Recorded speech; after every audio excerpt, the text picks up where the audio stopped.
అధ్యాయము రోమీయులకు రాసిన పత్రిక 6వ అధ్యాయం. ఒకసారి చెక్ చేసుకోమా ఈ బాబు, ఒకసారి చెక్ చేసుకో, మైక్ సరిగ్గా. 6వ అధ్యాయము 11. ట్రెంబుల్ తగ్గించు, బేస్ కొంచెం. 6:11 ఏం చదివాము?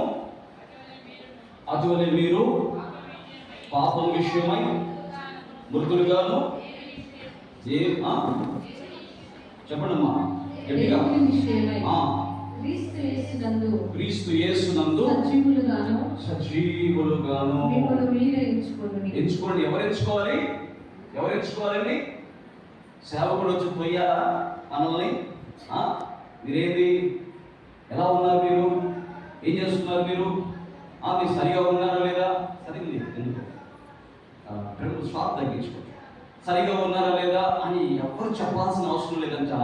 మిమ్మల్ని మీరే ఎంచుకోండి అంటున్నాడు. దేవునికి స్తోత్రం చెప్పండి. హల్లెలూయా. మిమ్మల్ని మీరే ఎంచుకోండి. మీరు దేవుని చిత్తములో విలువైన వారు. దేవునికి స్తోత్రం చెప్పండి. హల్లెలూయా. You are precious in the sight of God. దేవుడు చూసినప్పుడు, ఆయన పరమను చూసినప్పుడు ఇక్కడ కూర్చున్న ప్రతి ఒక్కరు కూడా విలువైన వారు. ఎవరు చెప్పండి? ఎవరు చెప్పండి? ఇక్కడ కూర్చున్న ప్రతి ఒక్కరు, చదువుకున్నా చదువుకోకపోయినా, నీకు బైబిల్ వచ్చినా బైబిల్ రాకపోయినా, లేకపోతే నీకు పాటలు వచ్చినా పాటలు రాకపోయినా, నీవు దేవుడికి విలువైన సొత్తువి. దేవుడికి స్తోత్రం చెప్పండి. హల్లెలూయా, హల్లెలూయా. యేసయ్య ఎంతగా ప్రేమించాడు మనల్ని, ఎంతగా ప్రేమించాడు మనల్ని అంటే, ఆ పరమ నుండి విడిచిపెట్టి ఈ భూమి మీదకి వచ్చి, ఈ భూమి మీద ఎలా జీవించాడట? ఏదో ఆస్తులు సంపాదించాలి, లేక ఏదో పెత్తనాలు చేయాలి, లేకపోతే ఏదో గొప్ప అనిపించుకోవాలని చేయలేదు. కానీ ఆయన ఏం చేశాడంట? చెప్పండి, ఏం చేశాడు? ఆయన పని ఏం చేశాడు? మనుష్యుల పాపములన్నిటి కొరకు పరిహారం చెల్లించాడు. చెప్పండి కొట్టండి గట్టిగా, గట్టి కొట్టాలి, గట్టి కొట్టాలి. హల్లెలూయా. సిలువలో యేసు ప్రభు చేసిన కార్యము ఆయన 2000 సంవత్సరాల క్రితం వచ్చి ఆయన చేసేసాడు. దేవునికి స్తోత్రం. హల్లెలూయా. ఆయన చేసేసాడు. ఈరోజు దేవుని బిడ్డ ఇక్కడ కూర్చున్నటువంటి మనం చేయాల్సిన పని ఏంటంటే, దేవుని వాక్యం అంటుంది, మిమ్మల్ని మీరు ఎంచుకోండి. హల్లెలూయా. కొంతమంది అంటారు, మేము తక్కువ డబ్బు కలిగిన వారమండి. హల్లెలూయా. మా దగ్గర ఎక్కువ డబ్బు లేదండి, మేము చాలా పేదవాళ్ళమండి, మా కనీసం ఇల్లు కూడా లేదండి, లేకపోతే ఇల్లు ఉన్నా పెద్దగా మాకు సంపాదన లేదండి అని చాలా మంది ఏం చేస్తుంటారు? ప్రార్థన దగ్గరికి వచ్చేసరికి భేదాలు తీసుకొచ్చుకుంటారు. దేవునికి స్తోత్రం చెప్పండి. హల్లెలూయా. దేవుని బిడ్డలారా, బయట లోకములో ఎన్ని తారతమ్యాలున్నా, కులమని, డబ్బని, ప్రాంతమని, రంగని, పొట్టి అని, పొడుగు అని, ఎన్ని భేదాలు బయట లోకంలో ఉన్నప్పటికీ, దేవుని మందిరంలో వచ్చిన తర్వాత నీవు ఎటువంటి స్థితిలో ఉన్నా కూడా దేవుడు ఏం చేశాడు తెలుసా? నిన్ను సమాధానపరిచాడు. చెప్పడగొట్టడి గట్టిగా దేవుడికి స్తోత్రం. ఎవరితో సమాధానపరిచాడండి? దేవునితో సమాధానపరిచాడు. ఆమేన్. హల్లెలూయా.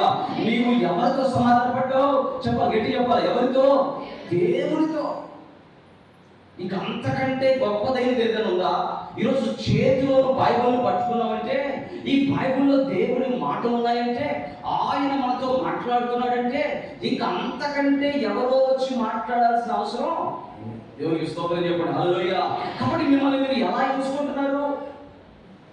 మిమ్మల్ని మీరు ఎలా ఎంచుకుంటారు? ఎవరో మమ్మల్ని అండి, ఇదిగో మమ్మల్ని చాలా తక్కువ చేసి మాట్లాడుతున్నారండి, అందుకని మిమ్మల్ని ఎందుకు అనుకుంటున్నామండి అని కొంతమంది ఏమైపోతుంటారు? బాధపడుతుంటారు. కొంతమంది వెనకడుగు వేస్తుంటారు. కొంతమంది ఏం చేస్తారంటే, మందిరంలో మేము ప్రార్థన చేయకూడదులే, దేవునికి స్తోత్రం అనుకుంటారు. కానీ దేవుని బిడ్డలారా, గుర్తుపెట్టుకోండి, మిమ్మల్ని మీరు ఎంచుకునే స్థితి ఏంటో తెలుసా? నేను నా యేసయ్య రక్తం చేత కొనబడ్డాను. దేవునికి స్తోత్రం చెప్పండి. హల్లెలూయా. ఈ సమయంలో, ఈ స్థలంలో నేను చేసే ప్రార్థన, స్తుతి, ఆరాధన దేవుడు సన్నిధికి చేరుతున్నప్పుడు నా ప్రతిఫలం పరలోకములో ఉన్నది. చెప్పడం గట్టిగా దేవుడికి అయిపోతుంది. గట్టి కొట్టండి. హల్లెలూయా. గట్టి కొట్టండి. హల్లెలూయా, హల్లెలూయా.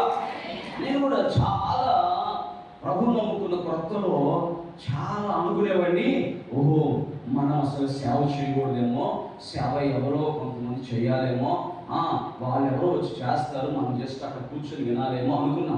కానీ వాక్యం చదువుతున్నప్పుడు, పరిశుద్ధాత్మ దేవుడు మాట్లాడుతున్నప్పుడు ఆయన అన్నాడు తెలుసా, నీవు నాకు ప్రత్యేకమైన వాడివి. దేవునికి స్తోత్రం చెప్పండి. హల్లెలూయా. నీవు నాకు స్పెషల్, నీవు సపరేటెడ్ పర్సన్. నీవు లోకములో ఉన్నటువంటి వాడిలాగా ఆలోచించాల్సిన అవసరం లేదు. నీవు నాకు ప్రత్యేకించబడిన వాడివి. దేవునికి స్తోత్రం చెప్పండి. హల్లెలూయా.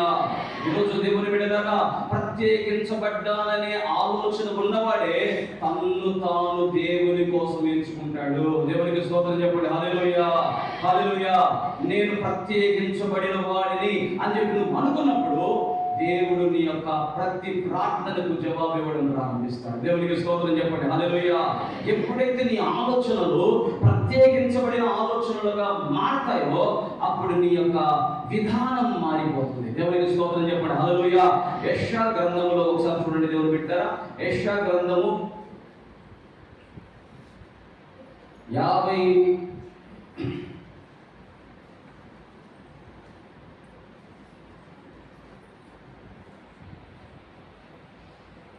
55వ అధ్యాయం. 55వ అధ్యాయం 6 వచనం 7 వచనం చదువు. యెహోవా మీకు దొరుకు కాలమున ఆయనను వెదకుడి, ఆయన సమీపములో ఉండగా ఆయనను వేడుకొనుడి. భక్తిహీనులు తమ మార్గమును చెప్పండి విడువవలెను, దుష్టులు తమ తలంపులను మానవలను